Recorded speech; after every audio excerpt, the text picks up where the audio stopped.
how you started this career? Did you ever think that it's gonna be your profession, or did it just happen? No, when I was young, my parents were lawyers, attorneys, and both my father and my mother. And my mother's hobby was photography, so she enjoyed taking pictures, and she taught me how to develop and print my own pictures. But in my family, they thought photography was just a hobby. It was not really a way to make a living. And they always hoped that I would be working, with a suit and tie in an office. Okay. But I didn't really like that idea. And after high school, in the 60s, there was the idea to turn on and tune in and drop out. Okay. And that's what I did. I dropped out to try to live with a rock and roll band. Okay. And after several years, the rock and roll band got a record contract, and the record company used my photos, and they started to hire me to take pictures of other bands. And pretty soon, that's all I was doing, was taking pictures of bands. Okay. So I didn't really plan it. Yeah. Well, your first album cover, what you shooted, was Ike Tina Turner's Enough Said.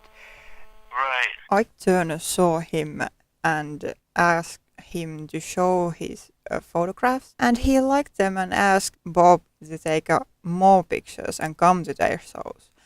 And he became a friend with Ike and Tina Turner. He hung out with them, and how this picture came up, it was just a good moment. So it wasn't a session.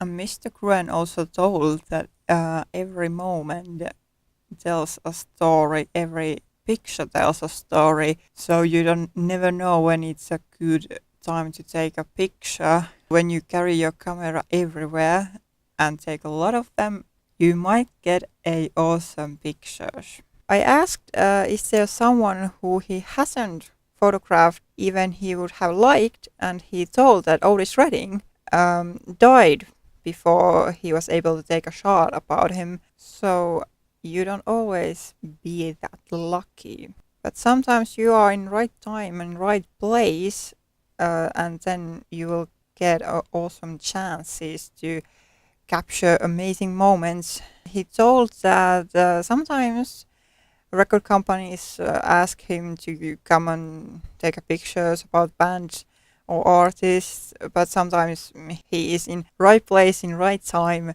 and that's how he'll get the chances to photograph these amazing artists. When I asked that, has someone surprised be more picturesque than he first thought, he told that everybody does have something interesting in them, so no one hasn't really surprised him. And from there he continued that sometimes you might think that you have just captured amazing picture, but you don't know until you see the ready picture. Before that moment you don't really can't be sure have you taken an amazing picture or not. Mr. Gruen, he just captures the moment like he says it. I asked what is the best thing about taking pictures, and to that he answered that the best thing is to meet people and to see interesting places. I also asked a few questions about his equipment, and he told that he have owned a lot of cameras. But what kind of camera was his first one? Well, my very first camera was a Kodak Brownie Hawkeye, a very simple camera that my mom gave me when I was 8 years old. Then after that, I was using my father's camera, a Minolta, for the first year or two. But then after my Tina Turner album cover, I bought some Nikon cameras. He also told that nowadays it's easier to use a digital camera. When I asked, does he prefer film or digital camera, he doesn't prefer neither one, but nowadays it's easier to use digital camera because you have to send pictures to the publishers digital way, so it's a lot easier to use a digital camera. And to people who would like to be a photographers, he gives this one golden advice. Well, I always tell people to take a lot of pictures